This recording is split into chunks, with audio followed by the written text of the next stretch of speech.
په منبر ولاړ یم او په دې قرآن مې درته لاس کېښوده.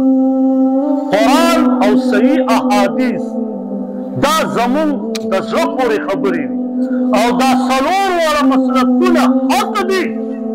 نو چې حق دي څوک چې څنګه لمونځ کوي قسم په الله چې د قرآن او حدیث نه ثابت وي زما د په الله قسم وي په هغې کې بحث مباحثې کول دا یاد وساتئ دغه سړی ځان ته خیرت خرابوي. څلور واړه حق دي. نو ته یو ځای کې وایې چې حق دی او بیا کښېنې وي نشته نو بیا خو چې دا ته مونځونه کوې په هغه امامانو پسې هغې رفع الیدین آمین بالجهر هم وایي.